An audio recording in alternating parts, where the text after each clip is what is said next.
m'appelle Tsurigeta et j'ai une formation de designer textile. Mais j'ai pris les textiles en fait vers une autre direction. Ça veut dire que j'ai créé des tissus et qui on les voit ici par exemple. En fait, c'est des tissus que j'ai intégrés et avec des silicones. C'est quelque chose que j'ai inventé et breveté.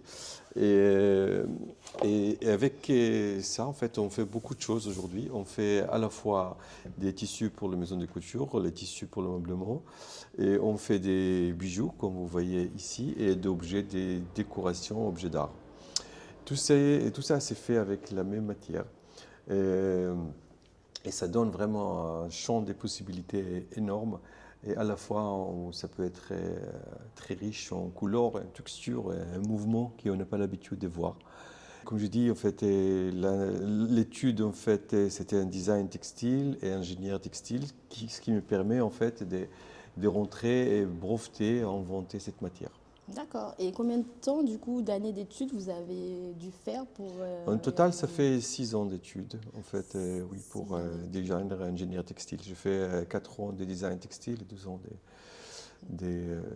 d'ingénieur textile. Et voilà, ça me permet de faire tout ça. Vous avez- Et mes clientèles, c'est souvent en fait les maisons de couture. D'accord. Et après, en fait, quelques années plus tard, comme je suis installé à Viaduc des Arts, et ça me permet d'avoir des vitrines. Et comme j'ai eu des vitrines, j'ai commencé à créer des produits avec ma marque, Tsurigeta, qui sont présentés à la boutique. Et on voit les bijoux qui sont faits à la main, tout ici. L'atelier, il est juste derrière.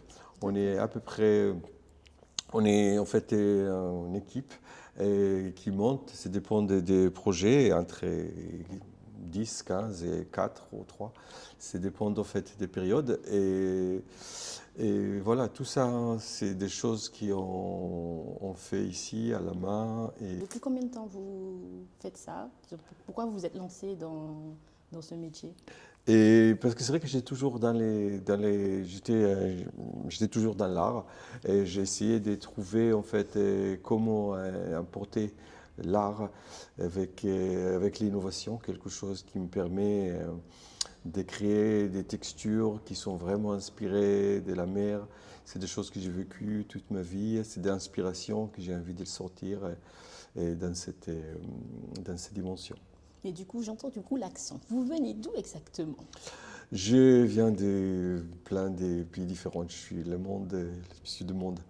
Je suis né aux États-Unis, venu ici, allé en Angleterre, Italie. D'accord.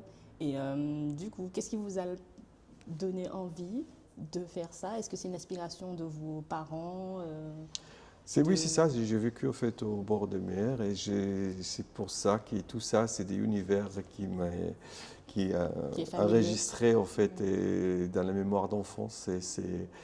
C'est des choses en fait que j'ai essayé de faire, de donner à la nature. Ça veut dire que de montrer en fait comment on peut inspirer par la nature sans lui toucher. D'accord. Et du coup, qu'est-ce que les gens idéalisent à tort en étant artisans? Qu'est-ce qu'ils idéalisent? Ils se disent que les horaires, est-ce que vraiment c'est un métier qui est compliqué en soi? Ou est-ce que vous voyez des inconvénients, les avantages de faire ce métier? Ça dépend, c'est beaucoup de questions, c'est grand comme question. Ça veut dire que c'est déjà en fait qu'est-ce que les gens voient comme des artisans d'art en fait. Parce il y a des classiques, des traditionnels, il y a des innovants. Et je crois que c'est un peu plus compliqué pour les traditionnels parce qu'ils sont basés en fait sur des marchés existants qu'on remplace. Et nous, on est sur les métiers d'art et artistiques et innovants. Ça veut dire que ça nous permet toujours de chercher avec qui on peut travailler et de l'offrir et de le proposer en fait des matières qui ne sont pas vues avec des avantages et tout ça.